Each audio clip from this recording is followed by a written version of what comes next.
Olá, tudo bem? Já se sentiu vazio alguma vez? Esse é um sentimento que qualquer um de nós pode passar durante a trajetória da nossa vida. Pode ser uma ou mais vezes. Não é um sentimento bom, porque ele tem uma característica que dentro de nós a gente fica buscando ou procurando algo que não encontramos. Isso pode ter várias causas.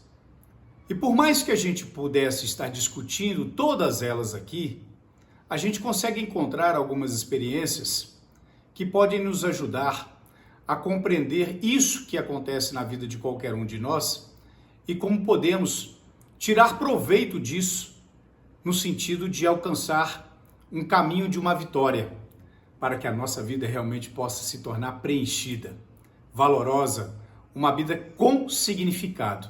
Então o vazio, ele não precisa continuar e muito menos nos destruir. Ele pode ser uma oportunidade para que a gente possa tomar um rumo diferenciado. Em Lucas capítulo 24, Lucas é um evangelista e ele escreveu um dos evangelhos, está na Bíblia, e sempre a Bíblia é aquilo que nos norteia, porque cremos ser a Bíblia a palavra de Deus, viva, poderosa. Nada do que está escrito na Bíblia deixou de se cumprir, ou aquilo que não se cumpriu ainda vai se cumprir. Porque todas as promessas vêm de um Deus vivo. E um Deus que sabe tudo de nós, que além de ter criado a cada um de nós, ele também se tornou como nós, na forma humana, para que ele pudesse nos dar um caminho, aquilo que se tornou um grande vazio na vida do ser humano, que é a destruição, que é a morte. Não é um grande vazio? Não é uma grande interrogação para qualquer ser humano? Jesus veio para trazer a solução para isso. E quando ele traz a solução, não é apenas para nos fazer sair da condição da morte, mas mais do que isso, da gente levantar da morte, mas ter um significado de vida eterna no céu, na morada de Deus, continuamente.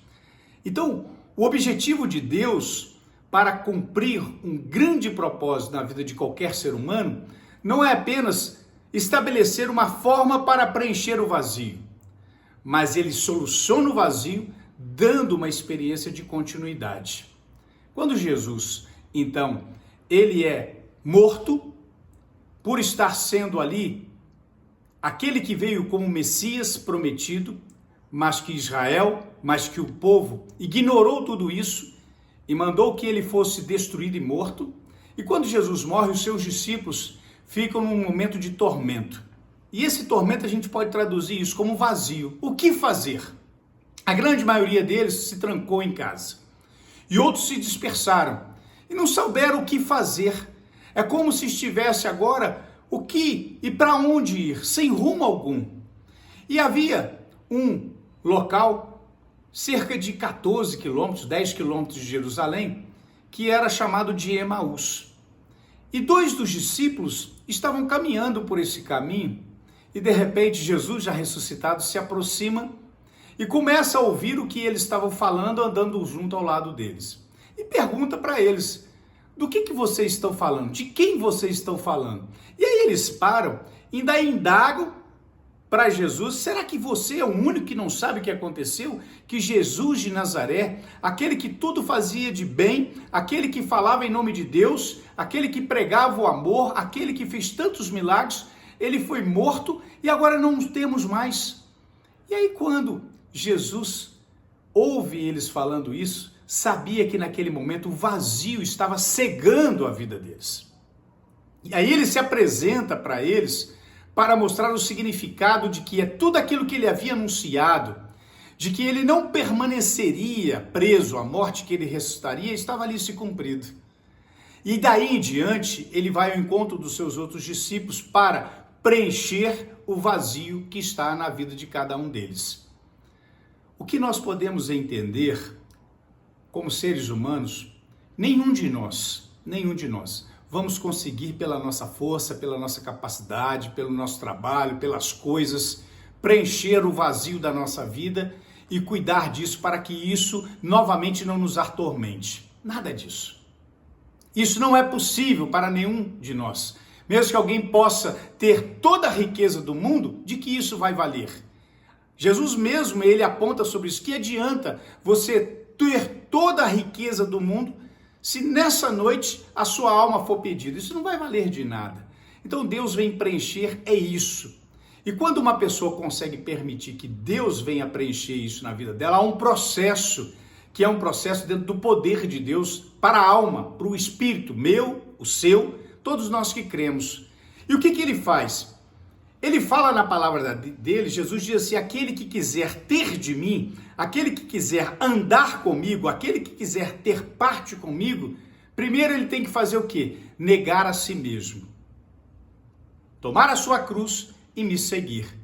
E aí Jesus fala: pode trazer e lançar sobre mim, porque o seu fardo é pesado, mas o meu fardo é leve, porque eu vou levar isso por vocês. Então Jesus, ele faz esse processo na vida de qualquer pessoa. Ele quer compreender que a gente possa entender que precisamos esvaziar do nosso eu, da nossa vontade, da nossa arrogância, do nosso egoísmo, do nosso materialismo e falar assim: eu estou pronto, Deus, para que você possa então preencher em mim. E isso muda. Não muda para o tempo presente apenas. Será a solução, mas será uma solução que vai extrapolar por toda a eternidade. O vazio que tão de perto nos rodeia, para tentar então colocarmos em estado de frustração, de angústia, de depressão, Deus está aí batendo a porta, como Jesus fala: estou à porta e bato, se você abrir, eu entro e vou estar com você. Não estaremos mais só, não estaremos mais vazios, mas podemos estar preenchidos com aquele que é o maior, aquele que é único, que é Jesus. Se a gente abrir a porta do nosso coração, ele vem preencher a nossa vida, a nossa alma. Isso não é sensacional? Isso não é maravilhoso? O que temos que fazer? E Jesus fala: você precisa, eu preciso apenas crer, porque aquele que crer, esse será salvo, pelo amor de Jesus. Então o vazio é uma oportunidade para quem crê em Jesus. Um forte abraço.